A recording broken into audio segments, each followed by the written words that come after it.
Hello बच्चों, कैसे हो आप सब। बेटा अब हम बात करेंगे आपका चैप्टर 14 आज स्टार्ट करेंगे बेटा, सोर्सेस ऑफ एनर्जी। ये वीडियो उन बच्चों के लिए बनाया जा रही है जो चाहते हैं कि साइंस के अंदर क्विक रिवीजन कर सकें इंपॉर्टेंट क्वेश्चन, कि वो चाहते हैं कि भाई मैं पूरा चैप्टर तो याद नहीं कर सकता लेकिन मेरे 50-60 मार्क्स आ जाएं। तो इस चैप्टर के अंदर हम उन सभी पॉइंट के बारे में डिस्कस करेंगे जो आपके एग्जाम के लिए इंपॉर्टेंट है। खासकर जो कंपार्टमेंट वाले स्टूडेंट हैं उनके लिए तो बहुत ज़्यादा इंपॉर्टेंट वीडियो है, क्योंकि इसमें केवल इंपॉर्टेंट टॉपिक होंगे।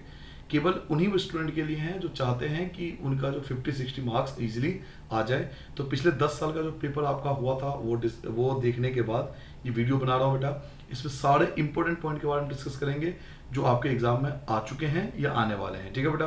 तो सबसे पहला पॉइंट, हेडिंग डालो बेटा, कॉपी में नोट कर देना, क्योंकि मैं हर वीडियो में आपको बताता हूँ बेटा कि अपने रजिस्टर में जरूर नोट कर लेना। क्योंकि अगर नोट नहीं करोगे तो वीडियो का कोई फायदा नहीं, क्योंकि वीडियो बहुत सारे पड़े हुए हैं, वीडियो तो आएंगे चले जाएंगे। ठीक है। याद कब होगा? जब आप उसे रजिस्टर में नोट करोगे। तो एक रजिस्टर बना ले, चैप्टर वाइज। ज्यादा पॉइंट में कराऊंगा नहीं, इस चैप्टर के अंदर मैं 17 टॉपिक कराऊंगा आपको। इस चैप्टर के अंदर भी बहुत बड़ा चैप्टर एक्चुअल में देखा जाए, लेकिन मैं आपको 17 क्वेश्चन ही कराऊंगा, केवल 17 क्वेश्चन का आंसर बताने वाला हूँ। और वो 17 क्वेश्चन अगर आप याद कर लेते हो तो मोस्टली प्रोबेबली मैं कंफर्म कह सकता हूँ कि एग्जाम में उन्हीं 17 पॉइंट में से हर साल आ रहा है। ठीक है बेटा। तो पहला हेड डालो बेटा, sources of energy. Sources of energy में पूरा टेबल नहीं बनाना आपको, ये जो मैं कहूंगा वो बनाना है। ठीक है बेटा। सोर्सेस ऑफ एनर्जी को दो कैटेगरी में बांटा जाता है। एक होता है कन्वेंशनल सोर्सेस होता है, एक होता है नॉन कन्वेंशनल। जो मैं बता रहा हूं बेटा वो टेबल बनाना है। तो सोर्सेस ऑफ एनर्जी को हम दो कैटेगरी में बांट सकते हैं। एक होता है कन्वेंशनल सोर्सेस ऑफ एनर्जी और एक को बोलते हैं बेटा non conventional sources of energy. Conventional source of energy वो सोर्स ऑफ एनर्जी है जिनका इस्तेमाल बहुत पहले से होता आ रहा है, यानी हम बहुत समय से इसका इस्तेमाल कर रहे हैं। जैसे फॉसिल फ्यूल, कोयला, पेट्रोल, गैस जो है, hydro power plant, biomass, wind energy, ये जो चारों हैं ये कन्वेंशनल सोर्स ऑफ एनर्जी में आते हैं। क्यों? कन्वेंशनल का मतलब क्या है? कन्वेंशनल का मतलब है प्राचीन, यानी जो पहले समय से यूज हम करते आ रहे हैं। तो कन्वेंशनल सोर्सेस ऑफ एनर्जी में चार आते हैं: fossil fuel, hydro power, biomass and wind energy. जबकि non conventional source of energy वो सोर्स ऑफ एनर्जी है जिनकी इन्वेंशन हाल फिलहाल में हुई है, मतलब मॉडर्न तरीके से इसका इस्तेमाल किया जाता है। तो non conventional source of energy में भी चार आते हैं। एक आता है सोलर एनर्जी, एक आता है geothermal energy, ocean thermal energy and the energy from the sea. तो याद रखना है बेटा बच्चों, हमें याद रखना है कि सोर्सेस ऑफ एनर्जी को हम दो कैटेगरी में बांटते हैं। ठीक है बेटा, दोबारा बोल रहा हूँ, सोर्सेस ऑफ एनर्जी को हम दो कैटेगरी में बांटते हैं। एक होता है कन्वेंशनल, एक होता है non conventional. Conventional source of energy वो सोर्स ऑफ एनर्जी है जिनका इस्तेमाल बहुत पहले समय से होता रहा है, जिसके चार नाम है: fossil fuel, hydro power plant, biomass, wind energy. Non conventional source of energy वो सोर्स ऑफ एनर्जी है जिनका इस्तेमाल अभी हाल फिलहाल में शुरू हुआ है। तो solar energy, geothermal energy, ocean thermal energy और एनर्जी फ्रॉम द सी। ये आपको चार चार याद रखने हैं कन्वेंशनल एंड नॉन कन्वेंशनल के बारे में। ठीक है बेटा। इसके अलावा सोर्स ऑफ एनर्जी को हम दो कैटेगरी में और बांट सकते हैं। ये तो सोर्स ऑफ एनर्जी का पहला कैटेगरी है। सोर्स ऑफ एनर्जी का एक कैटेगरी, इसे बोलेंगे ए कैटेगरी, कि सोर्स ऑफ एनर्जी को हम इस तरीके से बांट सकते हैं: conventional and non conventional. Source of energy का बेटा बी कैटेगरी होता है। एक बी कैटेगरी में हम बांटते हैं रिन्यूएबल एंड नॉन रिन्यूएबल। एक होता है रिन्यूएबल सोर्स ऑफ एनर्जी और एक होता है बच्चों non renewable source of energy. Renewable source of energy क्या होता है? ऐसे सोर्स ऑफ एनर्जी जिसको हम दोबारा यूज कर सकें, तो उसे बोलते हैं renewable source of energy. Renewable source of energy में क्या आता है? Solar energy, wind energy, hydro power energy, ocean thermal energy, biomass, geothermal energy. ये जो होता है रिन्यूएबल सोर्स ऑफ एनर्जी होते हैं जिनको हम इनका दोबारा इस्तेमाल कर सकते हैं। जबकि non renewable source of energy वो सोर्स ऑफ एनर्जी होती है जिनका इस्तेमाल दोबारा नहीं किया जा सकता, जैसे कोल, पेट्रोलियम, नेचुरल गैस, यानी फॉसिल फ्यूल।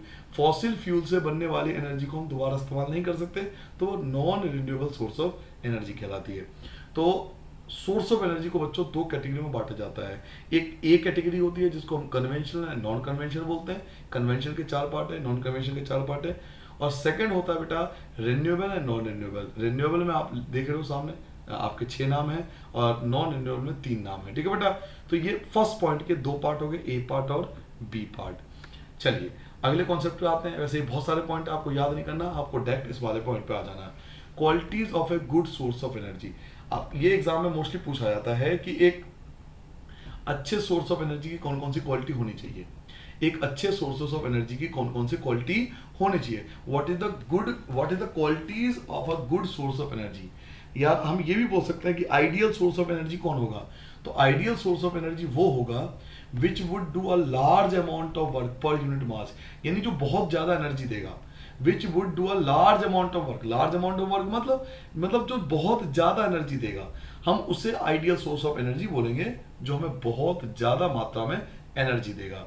वो चीप होगा, सस्ता होगा एंड इजिली अवेलेबल होगा और आसानी से मिल जाएगा। हम क्या पढ़ रहे हैं बेटा, qualities of a good source of energy, कि एक अच्छे सोर्स ऑफ एनर्जी की क्या क्या खासियत होना चाहिए, एक आइडियल सोर्स ऑफ एनर्जी की क्या क्या खासियत होना चाहिए। तो एक अच्छा सोर्स ऑफ एनर्जी वो होगा जो बहुत ज्यादा मात्रा में एनर्जी प्रोवाइड करेगा, वो चीप मतलब सस्ता होगा, इजीली अवेलेबल होगा, इजी टू स्टोर, उसको स्टोर करना आसान होगा, उसको ट्रांसपोर्ट करना भी आसान होगा, एक प्लेस से दूसरे प्लेस भेजना आसान होगा, सेफ टू हैंडल, उसे हैंडल करना बहुत आसान, सेफ होना चाहिए, और does not cause environmental pollution, और एनवायरमेंटल पोल्यूशन भी नहीं फैलाना चाहिए। तो जिनके अंदर ये 5 क्वालिटी होगी, जिनके अंदर ये मोस्टली 5 क्वालिटियां होगी, उन्हें हम बोलेंगे आइडियल सोर्स ऑफ एनर्जी। तो आपके एग्जाम में पूछा जाएगा कि एक अच्छे सोर्स ऑफ एनर्जी की क्या क्या खासियत होना चाहिए।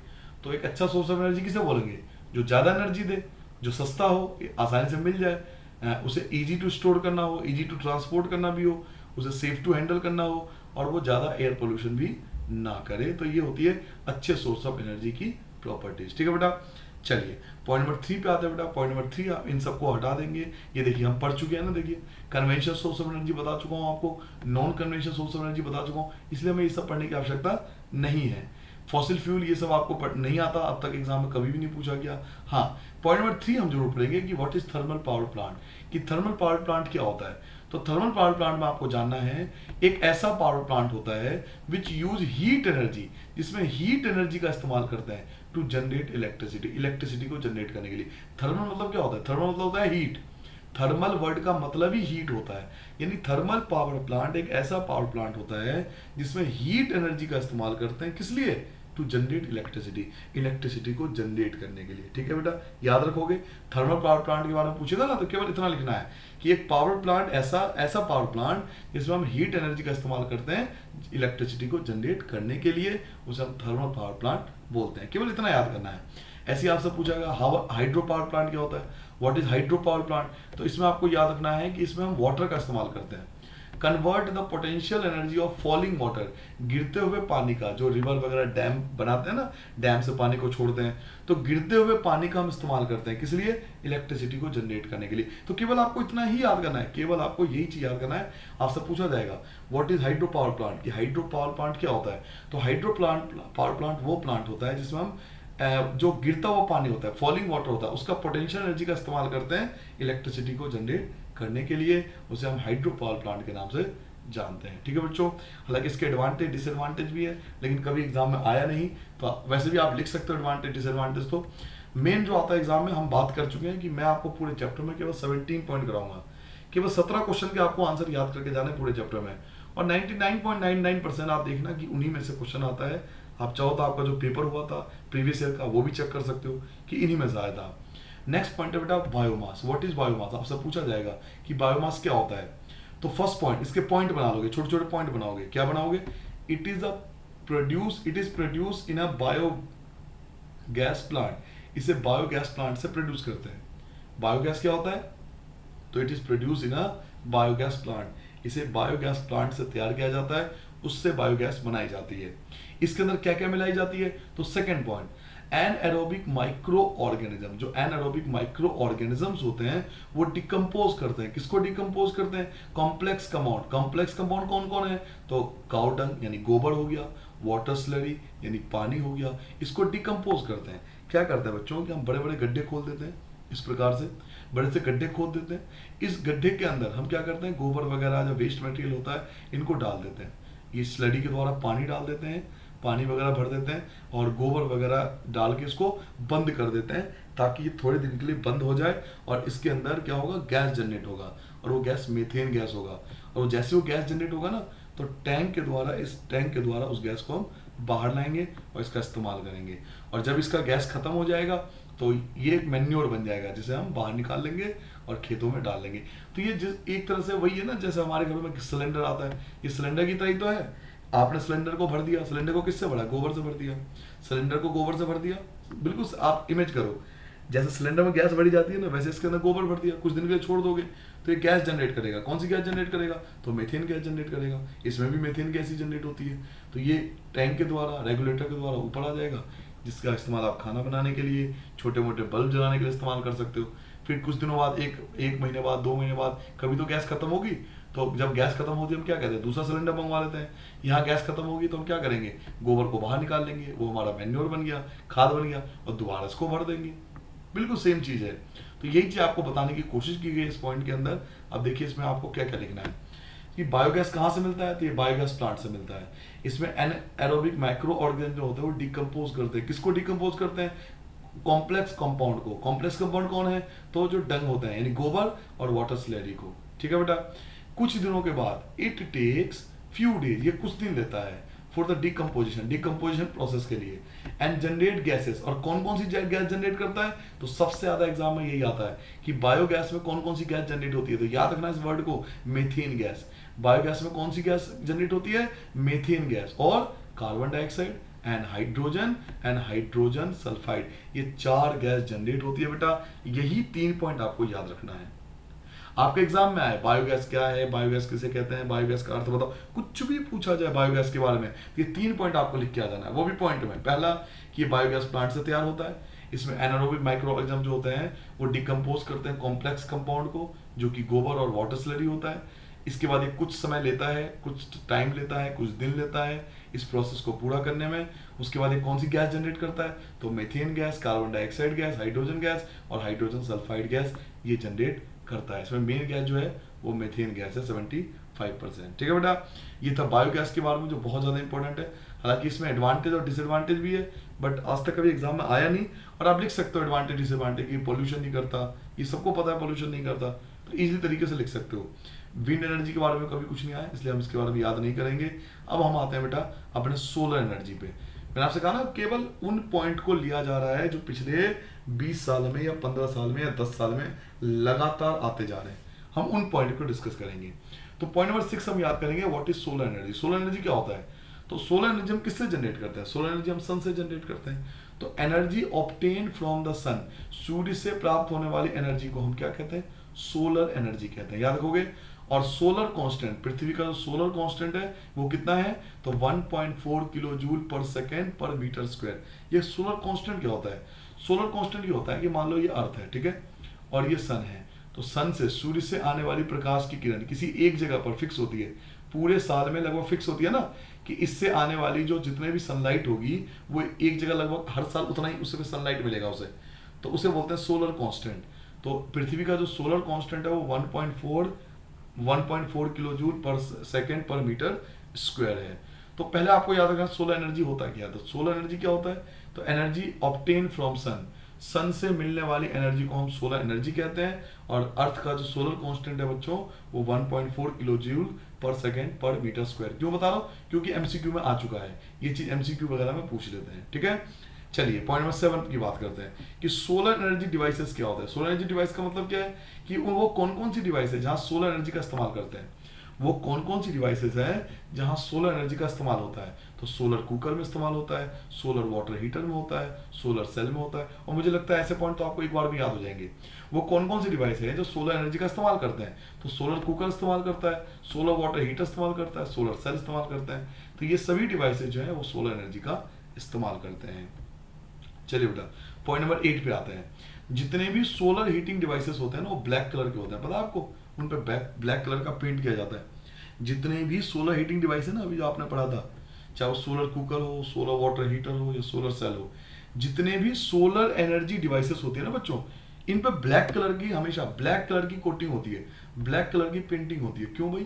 क्योंकि ब्लैक कलर जो होता है वो सबसे ज्यादा हीट को एब्जॉर्ब करता है। ब्लैक कलर सबसे ज्यादा हीट को एब्जॉर्ब करता है, इसलिए जितने भी सोलर एनर्जी डिवाइसेस होंगे ना बेटा, उन सब में ब्लैक कलर का ही पेंट होगा। तो आपसे पूछा जाएगा कि ब्लैक कलर का ही पेंट क्यों करते हैं। तो ब्लैक कलर का पेंट हम इसलिए करते हैं बिकॉज, क्योंकि ब्लैक सरफेस होता है ना, एब्जॉर्ब मोर हीट, वो ज्यादा हीट को एब्जॉर्ब करता है as compare to the white के मुकाबले। इसलिए हमेशा ब्लैक कलर का ही पेंट का इस्तेमाल करना चाहिए। केवल इतना ही याद करना है। वो 17 पॉइंट भी देखो कितने सिंपल है। जो मैंने आपको 17 पॉइंट कहे थे वो भी तो बड़ा सिंपल है ना। Why we use black colour, तो ब्लैक कलर का आंसर इतना सा 1.5 लाइन में आपका आंसर है। ठीक है बेटा, चलिए पॉइंट नंबर 9 याद करते हैं बेटा, सोलर कुकर। सोलर कुकर के बारे में आपको सारी बातें जानने की जरूरत नहीं है, केवल मेन मेन चीज आपको याद रखना है। ठीक है, सोलर कुकर क्या होता है, तो ये रेक्टेंगुलर होता है। कैसा होता है, रेक्टेंगुलर बॉक्स, इतना ही बहुत है। ये रेक्टेंगुलर बॉक्स होता है, या तो वो प्लास्टिक से बनता है या फिर लकड़ी से बनता है। ठीक है, बड़ा सिंपल याद करना है, मैंने कहा ना बहुत सिंपल तरीके से मैं आप पढ़ाऊंगा ताकि आपको एक बार में याद हो जाए। सोलर कुकर क्या होता है, तो रेक्टेंगुलर बॉक्स होता है, आपके सामने स्क्रीन पर है। किससे बनता है, तो या तो वुड से बनता है या प्लास्टिक से बनता है। पेंट कौन सा होता है, तो अभी बताया था मैंने आपको, ब्लैक कलर का पेंट होता है, अभी पढ़ाया था हमने। ब्लैक कलर क्यों पेंट करते हैं, ताकि ये हीट को बढ़ा सके, गर्मी को बढ़ा सके, इसलिए हम ब्लैक कलर का इस्तेमाल करते हैं। और क्या ध्यान रखना पड़ा इस टॉपिक में, और आपको याद रखना है कि जो सोलर कुकर होता है उसमें हम प्लेन मिरर का इस्तेमाल करते हैं। याद रखोगे, ये बहुत ज़्यादा एग्जाम में आता है कि सोलर कुकर हम कौन सा मिरर का इस्तेमाल करते हैं, तो प्लेन मिरर का। तो अब तक आपने क्या क्या देखा सोलर कुकर में, बेसिक बात आपने क्या सीखी कि रेक्टेंगुलर बॉक्स होता है। ठीक है, वुड या प्लास्टिक का बनाते हैं इसको, और इसको ब्लैक कलर का पेंट करते हैं। ब्लैक कलर का पेंटिंग क्यों करते हैं, क्योंकि अभी मैंने आपको पढ़ाया कि ब्लैक कलर सबसे ज़्यादा हीट को एब्जॉर्ब करता है। सोलर कुकर में हम कौन से मिरर का इस्तेमाल करते हैं, तो प्लेन मिरर का इस्तेमाल करते हैं। इसका टेम्परेचर कितना हो जाता है, तो 100 से 140 डिग्री सेल्सियस, 100 से 140 डिग्री सेल्सियस हो जाता है 2 से 3 घंटे के अंदर। 2 से 3 आवर में इसका टेम्परेचर 100 से 150 डिग्री सेल्सियस हो जाता है। तो आपको क्या करना है, बेसिक चीज़ें याद करनी है। जो आपके सामने मैंने अंडरलाइन करा है ना, ये बेसिक चीज़ आपको पढ़ के जानी है। पूरा एज इट इज इसे पढ़ने की आवश्यकता नहीं है। जो जो आपको अंडरलाइन कर रेड कलर में दिखाई दे रहा है, केवल आप इनको पढ़ के जाना। सोलर कुकर के बारे में बेसिक जानकारी हमें पता होना चाहिए, क्योंकि पूरा कभी नहीं आता सोलर कुकर की प्रोसेस, केवल 1 मार्क्स का कोई एक चीज पूछ लेते हैं। ठीक है बेटा, चलिए आगे बढ़ते हैं। पॉइंट नंबर 10 पे आते हैं, एडवांटेज डिसएडवांटेज कभी आया नहीं एग्जाम में। सोलर सेल क्या होता है, सोलर सेल एक ऐसा डिवाइस होता है, एक ऐसा सेल होता है जो कि सोलर एनर्जी को इलेक्ट्रिक एनर्जी में कन्वर्ट करता है। तो आपसे एग्जाम में पूछा जाएगा भाई सोलर सेल क्या होता है, सोलर सेल आप किसे बोलोगे, तो solar cell convert solar energy into electricity.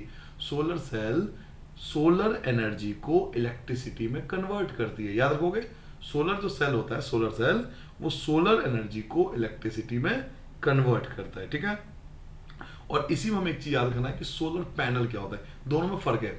Solar cell में क्या होता है, तो सोलर सेल एक ऐसा सेल है जो सोलर एनर्जी को इलेक्ट्रिसिटी में कन्वर्ट करता है। अब सोलर पैनल क्या होता है, तो जब large number of solar cell, यानी बहुत ज्यादा नंबर में सोलर सेल को कंबाइन करके अरेंज करके लगाते हैं, तो वो सोलर पैनल बन जाता है। A large number of solar cell, बहुत ज्यादा सोलर सेल की संख्या, बहुत बड़ी मात्रा में, जब हम सोलर सेल को बहुत ज्यादा बड़ी मात्रा में कंबाइन करते हैं, एक साथ लगाते हैं, इन अरेंजमेंट, उसे अरेंज करके लगाते हैं, तो उसे सोलर पैनल कहेंगे। भाई आपने एक लगाया, केवल एक सेल लगाया, तो सोलर सेल है। लेकिन अब इसी में आप बहुत सारे सोलर सेल को जोड़ते जाओगे, तो जब बहुत सारे सोलर सेल जोड़ दोगे ना बच्चों, तो ये एक पूरा कंप्लीट पैनल बन जाता है, जिसको हम बोलते हैं सोलर पैनल, कि ये मेरा सोलर पैनल है। और आप कभी हाईवे वगैरह पे जाओगे तो देखोगे सोलर पैनल लगा होते हैं हाईवे पे आजकल इंडिया के अंदर, तो हाईवे पे लगा रखा है गवर्नमेंट ने, आप देख सकते हो इजिली किस टाइप के सोलर पैनल लगे होते हैं। ठीक है, तो एक सेल जो होता है वो सोलर सेल है, जो सोलर एनर्जी को इलेक्ट्रिसिटी में कन्वर्ट करता है। लेकिन जब large number of solar cell को अरेंज किया जाता है, तो वो सोलर पैनल बन जाता है। ठीक है बेटा, ये पॉइंट नंबर 10 में हमें 2 बातें याद रखनी है। फर्स्ट पॉइंट ये याद करेंगे, सेकंड पॉइंट ये याद करेंगे। चलिए पॉइंट नंबर 11 पे आते हैं बेटा कि सोलर सेल का इस्तेमाल कहाँ होता है, what is the uses of solar cell. Solar cell का इस्तेमाल कहाँ होता है, कहाँ हम यूज करते हैं सोलर सेल को, तो एग्जाम में बच्चा कंफ्यूज जाता है। तो आपको 3 बातें याद रखना है, 3 जगह जो आपके एनसीईआरटी बुक में बहुत अच्छे से लिखा हुआ है। सोलर सेल का पहला इस्तेमाल होता है आर्टिफिशियल सैटेलाइट, यानी हम लोग जो सैटेलाइट भेजते हैं ना, जो साइंटिस्ट हैं वो सैटेलाइट भेजते हैं ना स्पेस में, उसमें सोलर सेल का इस्तेमाल होता है। तो आर्टिफिशियल सैटेलाइट में या स्पेस के जो प्रॉप्स होते हैं उन सब में सोलर सेल का इस्तेमाल होता है। ठीक है बेटा, याद रखोगे। तो सबसे ज्यादा यूज तो यही हो रहा है आपके लिए, आर्टिफिशियल सैटेलाइट और स्पेस प्रॉप जितने भी होते हैं उनमें सोलर सेल का इस्तेमाल होता है। सेकंड, जो रेडियो होता है, टीवी होता है, टीवी रिले हो गया, स्टेशन हो गया, इन रिमोट लोकेशन, जो बहुत दूर रिमोट लोकेशन पर है, पहाड़ी पर है, मैदान में बहुत दूर दूर है, वो भी सोलर सेल का ही इस्तेमाल करते हैं। ठीक है बच्चों, जो रेडियो हो गया या टीवी रिले हो गया, स्टेशन जो होते हैं ना, रेडियो स्टेशन या टीवी रिले स्टेशन, तो जो रिमोट लोकेशन में पहाड़ों पर है, तो वहाँ या कोई रेगिस्तान में है, तो वहाँ पे सोलर सेल का इस्तेमाल किया जाता है। इसके अलावा जो हमारे ट्रैफिक सिग्नल होते हैं, आप देखते हो ना वो ट्रैफिक सिग्नल रेड और ग्रीन और येलो कलर के जो ट्रैफिक सिग्नल होते हैं, कैलकुलेटर में आपने इजीली देखा होगा, सबने देखा होगा कैलकुलेटर में इस्तेमाल करते हैं, और बहुत सारे आजकल खिलौनों में भी सोलर सेल का इस्तेमाल किया जा रहा है। तो आपको एग्जाम में पूछा जाएगा कि भाई सोलर सेल का इस्तेमाल क्या है, what are the uses of solar cell, कि सोलर सेल के यूजेस बताओ। तो पहला इस्तेमाल तो आर्टिफिशियल सैटेलाइट या स्पेस प्रोस में किया जाता है। दूसरा रेडियो और टीवी रिले स्टेशन में इस्तेमाल होता है। थर्ड ट्रैफिक सिग्नल में, कैलकुलेटर में, और बहुत सारे खिलौनों में इसका इस्तेमाल किया जाता है। पॉइंट नंबर 12 आता है बेटा। पॉइंट नंबर 12 क्या है, एनर्जी फ्रॉम द सी। अब देखो समुद्र से ना 3 टाइप की एनर्जी मिलती है। एक का नाम है टाइडल एनर्जी, एक को बोलते हैं वेव एनर्जी, और एक होता है ओशियन थर्मल एनर्जी। तो इसमें टाइडल एनर्जी और जो वेव एनर्जी है, ये आपका मन करे तो पढ़ लेना, क्योंकि एग्जाम में केवल यही वाला आता है, ओशियन थर्मल एनर्जी। तो हम यही पढ़ेंगे, ओशियन थर्मल एनर्जी, क्योंकि मोस्टली एग्जाम में मैं देखता हूँ केवल यही आया हुआ है। इसको कई बार ओटेक बोलते हैं। क्या बोलते हैं? ओटेक, ओ टी, ओटेक के नाम से बोलते हैं बेटा, ओ टी और ई और सी। तो आपको याद रखना, अगर एग्जाम में ओटेक लिखा हुआ गया ना, तो वो इसी की बात होती है, क्योंकि इसकी फुल फॉर्म होती है। क्या फुल फॉर्म है इसकी? इसकी फुल फॉर्म है ocean thermal energy conversion. Ocean thermal energy conversion, ocean thermal energy conversion. तो ओशियन थर्मल एनर्जी कन्वर्जन क्या कहता है? आपको फर्स्ट पॉइंट, इसको ये लिखा हो ना ओटेक, देखो यहाँ लिखा हुआ ओटेक लिखा हुआ भी है। तो फर्स्ट पॉइंट आपको याद रखना है ओटेक के बारे में, कि the difference in the temperature of water at the surface and the deeper section of the ocean. देखिए समुद्र में जो सरफेस का पानी होता है ना, ऊपर का पानी, वो बहुत ज्यादा गर्म होता है, जबकि जो डीपर सेक्शन में होता है, यानी कि जो बहुत नीचे होता है पानी, वो ठंडा होता है। बहुत सिंपल बात है, बता रहा हूँ ना आपको। The difference in the temperature of water at the surface, जो पानी सरफेस पे होगा वो ठंडा होगा, जबकि जो पानी डीपर होगा यानी बहुत नीचे होगा जो पानी सरफेस पे होगा गर्म होगा, और जो पानी डीपर होगा समुद्र के बहुत नीचे होगा वो ठंडा होगा। इसका इस्तेमाल क्या था? ये जो डिफरेंस है ना वाटर का, कि गर्म पानी और ठंडा पानी, इसका इस्तेमाल करते हैं एनर्जी को जनरेट करने के लिए, इसलिए इसका नाम पड़ा ओशियन थर्मल एनर्जी कन्वर्जन। क्या याद रखोगे? Ocean thermal energy conversion. आपको पता है कितना डिफरेंस होता है? जो सरफेस वाटर होता है और जो ओशियन के अंदर जो बहुत नीचे पानी होता है, दोनों के बीच में 20 डिग्री सेल्सियस से ज्यादा का गैप होता है, और 20 डिग्री सेल्सियस अपने आप में बहुत ज्यादा टेम्परेचर होता है बेटा। तो एग्जाम में पूछा जाएगा कि डिफरेंस बताओ, वो ओशियन थर्मल एनर्जी बताओ कि क्या होता है। तो जो सरफेस वाटर है, समुद्र के जो सरफेस वाटर है, ऊपर का पानी है, और जो डीपर सेक्शन में पानी है, उन दोनों के बीच जो 20 डिग्री सेल्सियस से ज्यादा का गैप है, इसका इस्तेमाल हम करते हैं एनर्जी को जनरेट करने के लिए, इसलिए इसका नाम पड़ा ओशियन थर्मल एनर्जी कन्वर्जन। अब एक पॉइंट और याद कर सकते हो आप, इसका सेकंड पॉइंट आप और याद कर सकते हो, कि जो द वार्म वाटर होता है, वार्म सरफेस वाटर, यानी जो सरफेस का पानी होता है, समुद्र के ऊपर का पानी दिन में तो बहुत गर्म होगा, धूप के कारण बहुत ज्यादा गर्म होगा। तो जो द वार्म वाटर होगा, यानी जो ऊपर का पानी होगा, उसका इस्तेमाल करते हैं। किस लिए इस्तेमाल करते हैं? To boil the volatile liquid ammonia, ammonia को उबालने के लिए, अमोनिया को बॉयल करने के लिए। जो सरफेस वाटर होता है ना, अच्छा बताओ, समुद्र का पानी, जो ओशियन का पानी होगा दिन के समय तो गर्म होगा, ये बात तो मानते हो ना? तो उस गर्म पानी का हम इस्तेमाल क्या करेंगे? उसका इस्तेमाल करेंगे हम अमोनिया को बॉयल करने के लिए। और जब अमोनिया बॉयल करेगा ना, तो वो क्या बनाएगा? वो वाटर वेपर बनाएगा, वो स्टीम में कन्वर्ट हो जाएगा, और वो स्टीम क्या करेगा? वो आपके टरबाइन को घुमाएगा, use to turn the turbine, वो टरबाइन को घुमाएगा, और टरबाइन क्या करेगा? इलेक्ट्रिसिटी जनरेट करेगा। ठीक है बेटा, तो ये 2 पॉइंट आपको याद रखना है। ठीक है, फर्स्ट पॉइंट मैंने क्या बताया? The difference in the temperature of water, जो पानी के बीच का टेम्परेचर का डिफरेंस है, एट द सरफेस, जो ऊपर पानी है सरफेस पर, and the deeper section of the ocean, या समुद्र के बिल्कुल नीचे है, इज यूज, इसका इस्तेमाल क्या आता है? टू ऑब्टेन एनर्जी, एनर्जी को ऑब्टेन करने के लिए, इसे हम ओशन थर्मल एनर्जी कन्वर्जन बोलते हैं। ये तो फर्स्ट डेफिनेशन हो गई। Second, the warm surface water, जो सरफेस वाटर का गर्म पानी होता है, उसका इस्तेमाल किया जाता है वोलेटाइल लिक्विड अमोनिया को उबालने के लिए, और उससे जो वेपर बनते हैं उसका इस्तेमाल हम क्या करते हैं? टरबाइन को घुमाने के लिए, और वो टरबाइन इलेक्ट्रिसिटी को जनरेट करता है। तो बच्चों अगर ओटेक के बारे में आपको आ जाए तो ये 2 पॉइंट आप लिख के आओगे। ठीक है बच्चों, नेक्स्ट पॉइंट है जियोथर्मल एनर्जी। हालांकि इंपॉर्टेंट नहीं है, कभी आया नहीं, फिर भी अगर पढ़ना चाहो तो पढ़ लो, कि जियोथर्मल एनर्जी वो एनर्जी होती है जिसमें हम क्या करते हैं? हीट एनर्जी यूज करते हैं। किसका हीट एनर्जी? पृथ्वी का। इसके नाम पड़ा ना जियोथर्मल।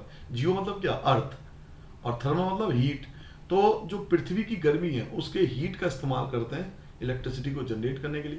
तो कभी एग्जाम में आया नहीं, लेकिन आप पढ़ना चाहो तो अपनी तरफ से पढ़ देना, इसलिए मैंने पॉइंट लिखा नहीं है। मैं 12 के बाद 13 पॉइंट जो है वो मेरा न्यूक्लियर एनर्जी है।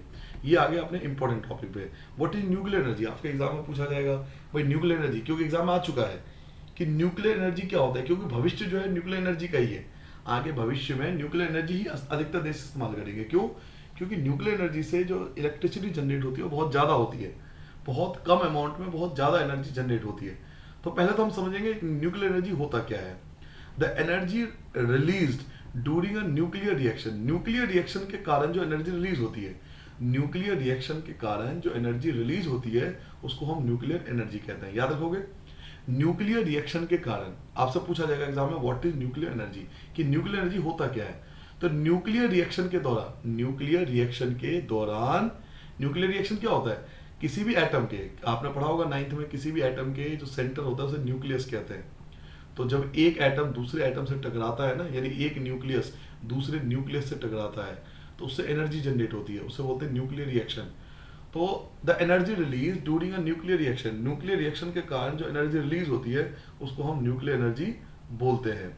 और ये दो टाइप की होती है, न्यूक्लियर एनर्जी दो टाइप की होती है, याद रखोगे। There are two types of nuclear reaction, nuclear reaction मतलब दो टाइप की होती है, एक को बोलते हैं न्यूक्लियर फिजन, एक को बोलते हैं न्यूक्लियर फ्यूजन। तो ये 13 पॉइंट में आपको सारा कंप्लीट यहाँ तक याद रखना है। न्यूक्लियर एनर्जी क्या होती है, the energy release during a nuclear reaction, nuclear reaction के दौरान जो एनर्जी रिलीज होती है उसे न्यूक्लियर एनर्जी कहते हैं। न्यूक्लियर रिएक्शन से जो एनर्जी रिलीज होती है उसे न्यूक्लियर एनर्जी कहते हैं। न्यूक्लियर रिएक्शन या न्यूक्लियर रिएक्शन को दो कैटेगरी में बांटा जा सकता है, एक होता है न्यूक्लियर फिजन, एक होता है nuclear fusion. Nuclear fission, nuclear fusion, nuclear fission, nuclear fusion. अब अक्सर एग्जाम में पूछा जाता है कि दोनों में डिफरेंस क्या है, न्यूक्लियर फिजन न्यूक्लियर फ्यूजन में डिफरेंस क्या होता है। तो नेक्स्ट पॉइंट आएंगे 13 के बाद, पॉइंट नंबर 14। पहले हम जानते हैं कि न्यूक्लियर फिजन क्या होता है। फिजन किसे बोलते हैं, न्यूक्लियर फिजन क्या होता है। फिजन का मतलब होता है स्प्लिट अप, यानी टूटना, कि एक एटम है, मान लो ये एटम है, जब ये छोटे छोटे हिस्सों में टूट जाएगा, कि भाई ये एक हिस्सा छोटा सा हो गया, फिर इसका एक और हिस्सा हो गया, इसके छोटे पार्ट हो गए, फिर इसके और भी पार्ट्स हो गए, है ना, ऐसा करके बहुत सारे इसके पार्ट्स हो गए। तो जब एक फ्यूजन का मतलब ये होता है स्प्लिट अप, स्प्लिट मतलब टूटना।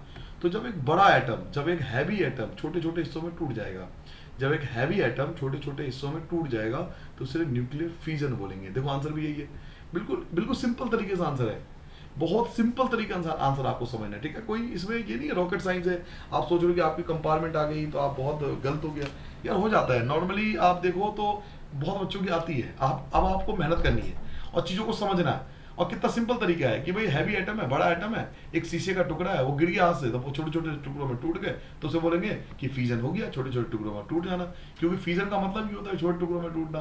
तो फ्यूजन मीन स्प्लिटर्स, फ्यूजन का मतलब होता है स्प्लिट होना, छोटे छोटे टुकड़ों में तोड़ना। द प्रोसेस इन विच, इस प्रोसेस में जो हैवी न्यूक्लियर होते हैं, मतलब जो हैवी एटम होते हैं वो रेडियो एक्टिव एटम होते हैं, जैसे कि यूरेनियम हो गया, एक हैवी एटम है, प्लूटोनियम हो गया, ये एक हैवी एटम है, थ्योरम हो गया, ये एक हैवी एटम है, ये स्प्लिट अप हो जाता है, टूट जाता है इनटू स्मॉलर न्यूक्लियर, छोटे छोटे न्यूक्लियस में टूट जाता है। When bombard with low energy neutron, जब इसको छोटे न्यूट्रॉन से टकराया जाता है। कहने का मतलब क्या है, एक हैवी एटम है, ध्यान सुनो, एक हैवी एटम है, इसको इस पे क्या करते हैं हम, जो छोटे एटम होता है ना उससे इसकी बमबारी करते हैं। पहले एक एटम इस पे मारेंगे तेजी से, नहीं टूटेगा, फिर दूसरा मारेंगे, फिर तीसरा, फिर चौथा, लगातार इस पे ना बमबारी करते हैं, इसे बोलते हैं बॉम्बिंग, कि हम छोटे एटम से बड़े एटम को लगातार मारते रहेंगे। कब तक मारते रहेंगे, जब तक ये बड़ा एटम टूट ना जाए। तो यही बोला गया है, इस प्रोसेस के अंदर जो हैवी न्यूक्लियस होता है ना, स्प्लिट अप, वो टूट जाता है इनटू स्मॉलर न्यूक्लियर, छोटे छोटे टुकड़ों में। कब, व्हेन बॉम्बार्डेड, बॉम्बार्डेड मतलब छोटे एटम से बमबारी की जाती है, बहुत तेजी से मारा जाता है। विथ लो एनर्जी न्यूक्लियर छोटे न्यूक्लियर से मारा जाता है, इसको हम न्यूक्लियर फ्यूजन के नाम से जानते हैं। और न्यूक्लियर फ्यूजन से बहुत ज्यादा एनर्जी रिलीज होती है। तो ये सब याद करने की जरूरत नहीं है, क्योंकि न्यूक्लियर फ्यूजन से हमें पता है कि ज्यादा एनर्जी रिलीज होगा। बस आपको 2 पॉइंट याद करना है। फर्स्ट पॉइंट ये होगा कि न्यूक्लियर फ्यूजन का मतलब स्प्लिट अप होता है, सेकंड आप प्रोसेस करोगे, और ये 2 पॉइंट कर लोगे मेरे हिसाब से बहुत ज्यादा इनफ होगा, ठीक है बेटा। अच्छा, एक चीज और याद रखना कि न्यूक्लियर फ्यूजन का इस्तेमाल हम करते हैं इलेक्ट्रिसिटी को जनरेट करने के लिए। न्यूक्लियर फ्यूजन का इस्तेमाल किस लिए करते हैं, इलेक्ट्रिसिटी को जनरेट करने के लिए। क्योंकि अगला जो पढ़ने वाला है न्यूक्लियर फ्यूजन, उसका इस्तेमाल बेटा इलेक्ट्रिसिटी जनरेट करने के लिए नहीं किया जाता। न्यूक्लियर फ्यूजन का इस्तेमाल होता है इलेक्ट्रिसिटी को जनरेट करने के लिए। तो 3 बातें तो हमने जान ली। न्यूक्लियर फ्यूजन, फ्यूजन क्या होता है, स्प्लिट अप यानी छोटे छोटे टुकड़ों में टूटना। दूसरा, इसमें क्या होता है कि एक हैवी एटम होता है, एक हैवी एटम होता है, उस हैवी एटम को हम छोटे एटम से बमबारी करते हैं, इस पर बॉम्बिंग करते हैं। और कब तक बॉम्बिंग करते हैं, पहले एक करेंगे नहीं टूटेगा, फिर दूसरा करेंगे नहीं टूटेगा, फिर तीसरा, फिर चौथा, ऐसे हम इस पर बॉम्बाइंग करते रहेंगे, लगातार इसको मारते रहेंगे। कब तक, आखिरकार ये छोटे छोटे हिस्सों में टूट जाएगा। ठीक है बेटा, तो इसे न्यूक्लियर फ्यूजन बोलते हैं और इसका इस्तेमाल हम इलेक्ट्रिसिटी जनरेट के लिए भी करते हैं। तो ये 3 पॉइंट आपको याद रखना बेटा। थर्ड पॉइंट लिख दूँ ना, टू जनरेट इलेक्ट्रिसिटी, इससे इलेक्ट्रिसिटी जनरेट होती है। अब आते हैं न्यूक्लियर फ्यूजन। न्यूक्लियर फ्यूजन क्या होता है? न्यूक्लियर फ्यूजन थोड़ा अलग है। न्यूक्लियर फ्यूजन में क्या होता है, दो छोटे छोटे एटम, ये पहला एटम है छोटा है, दूसरा एटम है ये भी छोटा है, इन दोनों का जब आपस में रिएक्शन होता है, यानी जब दोनों एक दूसरे से टकराते हैं तो उससे न्यूक्लियर फ्यूजन बनता है। न्यूक्लियर फ्यूजन और फ्यूजन में फर्क समझ आ गया। फ्यूजन में क्या होता है? फ्यूजन में क्या बताया था? देखो फ्यूजन अभी जो ऊपर बताया था, फ्यूजन में क्या बताया था कि एक बड़े एटम को छोटे एटम से तोड़ा जाता है, ये था फ्यूजन। और फ्यूजन में क्या बता रहा हूँ? फ्यूजन में क्या बता रहा हूँ कि एक छोटा एटम है, उसको टकराएंगे छोटे ही एटम से। तो एक छोटा एटम जब छोटे एटम से टकराएगा या मिल जाएगा, दोनों जब एक दूसरे से मिल जाएंगे तो उसे बोलेंगे न्यूक्लियर फ्यूजन। तो ये फ्यूजन है और ये फ्यूजन है। अच्छा एक चीज और बता दो, एक डिफरेंस और है। फ्यूजन में बड़े एटम को तोड़ते हैं छोटे एटम से, और फ्यूजन में दो छोटे एटम को आपस में टकराते हैं। तो आपके हिसाब से एनर्जी किसमें ज्यादा रिलीज होगी? एनर्जी सबसे ज्यादा किसमें रिलीज होगी? फ्यूजन में होती है या फ्यूजन में? इसमें बड़े को तोड़ते हैं छोटे से, इसमें दो छोटे छोटे हैं, तो ज्यादा एनर्जी किसमें रिलीज होती है? तो मोस्टली बच्चा यहाँ कंफ्यूज हो जाता है, वो लिखता है फ्यूजन क्योंकि वो देखता है बड़ा एटम है, जबकि आंसर था फ्यूजन। बच्चों फ्यूजन के अंदर बहुत ज्यादा एनर्जी रिलीज होती है। फ्यूजन में इतनी ज्यादा एनर्जी रिलीज होती है कि इसको कंट्रोल करना नामुमकिन है। इसे अनकंट्रोलेबल रिएक्शन भी बोलते हैं। ये कंट्रोल ही नहीं होता, बहुत ज्यादा इसमें एनर्जी रिलीज होती है। तो इसमें आंसर क्या लिखोगे? When two nuclear of light element, जब दो छोटे एलिमेंट को टकराया जाता है, जैसे कि हाइड्रोजन बहुत छोटा है, कंबाइंड, जब ये दोनों जुड़ जाते हैं और एक हैवी एटम बनाते हैं जैसे कि हीलियम, तो दो छोटे जुड़कर एक हैवी जब बनाएंगे तो उससे जो एनर्जी रिलीज होगी उसको न्यूक्लियर फ्यूजन कहेंगे।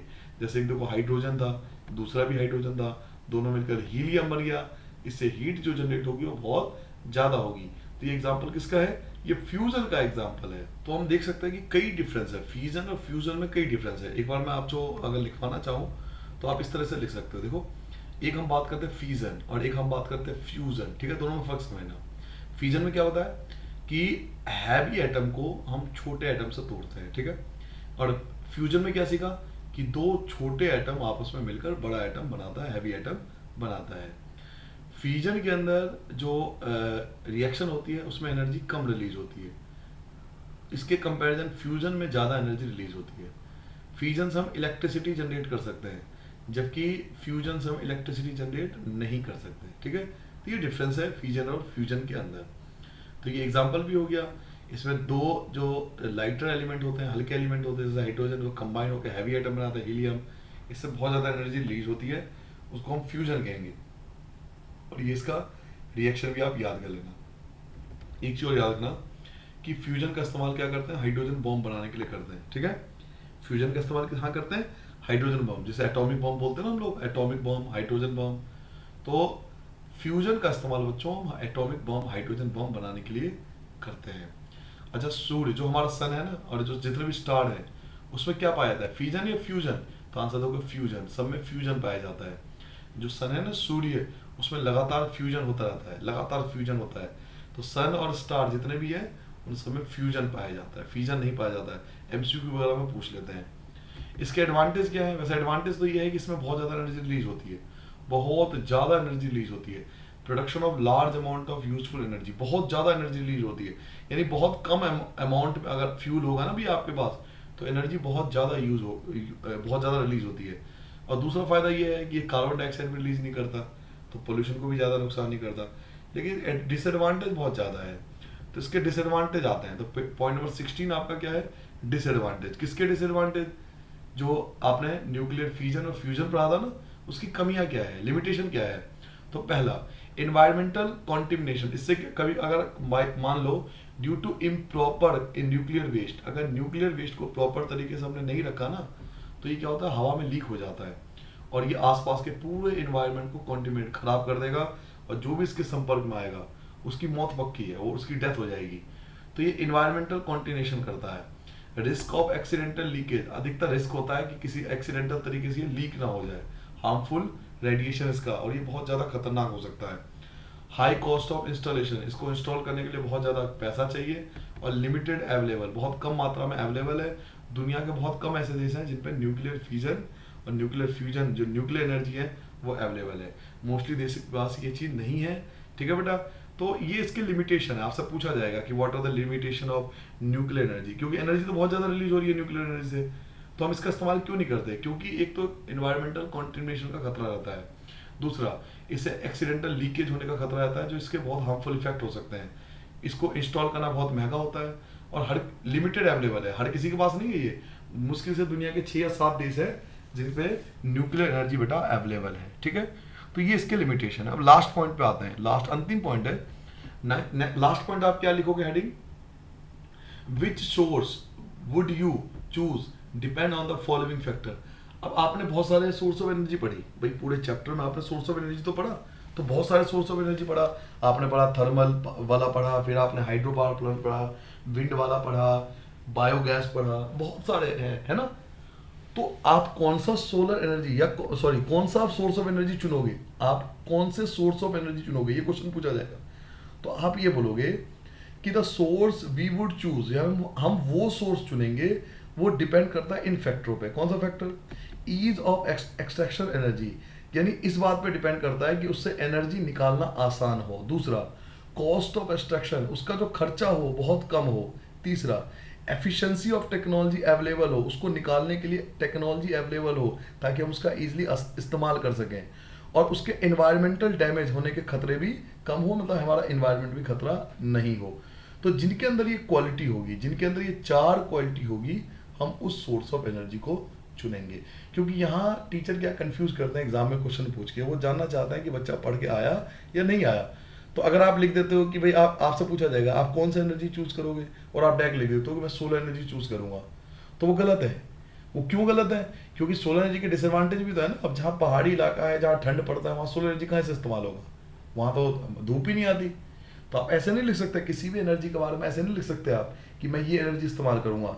इसके लिए आप ये लिखोगे टीचर को कि जो भी मैं सोर्स ऑफ एनर्जी यूज करूंगा, नाम नहीं बताएंगे, कि मैं जो भी सोर्स ऑफ एनर्जी यूज करूंगा ना, उसमें 4 चीज का ध्यान रखूंगा। पहला, ईज ऑफ एक्सट्रैक्शन एनर्जी, मतलब उससे एनर्जी निकालना आसान हो। दूसरा, cost of extracting energy from the source, यानी उससे जो एनर्जी निकालूंगा उसका खर्चा कम से कम होगा।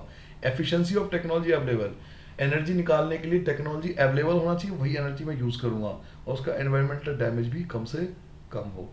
तो बच्चों ये था आपके 17 पॉइंट, और मोस्टली पिछले 10 साल का पेपर अगर आप उठाओगे तो इन्हीं 17 पॉइंट में से पूरा चैप्टर आ रहा है। ये वीडियो किन के लिए है? ये वीडियो उन बच्चों के लिए बेटा जो चाहते हैं क्विक रिवीजन कर सकें, पूरा जल्दी पढ़ सकें, और जो तलाश ढूंढ रहे हैं कि भाई इंपॉर्टेंट क्वेश्चन मिल जाए, हर चैप्टर के इंपॉर्टेंट क्वेश्चन मिल जाए। मैं पूरा चैप्टर तैयारी नहीं कर सकता, मैं इन क्वेश्चनों की तैयारी कर लूंगा तो मेरे 50, 60, 70 नंबर आंसर आ जाएंगे। हाँ, तो 70 तक आ जाएंगे, आप इजीली आराम से नंबर ला सकते हो अगर आप हर वीडियो को देखते हो, और जो मेन पॉइंट मैं बताता हूँ अगर ये कर लोगे तो ईजिली आपके नंबर आ जाएंगे। बशर्ते की कंडीशन ये है कि आपको पहले रजिस्टर में लिखना पड़ेगा, लिख के याद करना पड़ेगा, तो ही आप ला पाओगे। क्योंकि आप बना के आंसर लिखोगे तो साइंस में आपको टीचर नंबर नहीं देंगे, ठीक है बेटा। तो आप लिखो, अगर आप लिख लोगे ना वीडियो देखकर और 2-3 बार वीडियो देख लोगे, तो मैं गारंटी देता हूँ मोस्टली चीज आपको वैसी याद हो जाएगी, क्योंकि बहुत ईजी लैंग्वेज में समझाता हूँ, बहुत ईजी लैंग्वेज लिखा हुआ है, लिखते लिखते भी आधी चीज याद हो जाएगी, ठीक है बेटा। तो अच्छे से पढ़ना, बेस्ट विशेष मेरी तरफ से आपको एग्जाम के लिए। बहुत अच्छे से तैयारी करो, कोई परेशानी हो कमेंट करके पूछ लेना, कोई चीज़ समझ में नहीं आए तो कमेंट करके पूछ लेना, ठीक है बेटा। बार बार वीडियो देखना, वीडियो को एक बार नहीं कई बार देखना, 10-10 बार देखो, 15-15 बार देखो। इससे क्या होगा, देखते देखते आपको अधिकतर चीज़ें याद हो जाएंगी और आप पेपर में इजीली लिख पाओगे। हमारा मेन मकसद यही है कि आपके नंबर अच्छे आए, ठीक है। वीडियो बनाने का मेन मकसद आपके नंबर से है कि आपके नंबर आ जाएं, आपके अच्छे नंबर आ जाएं, आप खुश हो जाओ, आप अपनी ज़िंदगी को आगे की ओर, पढ़ाई की ओर ले जाओ, ठीक है बेटा। बेस्ट विशेष मेरी तरफ से आपको, बेस्ट ऑफ लक आपके जीवन के लिए। अच्छे से पढ़ाई करना बच्चों।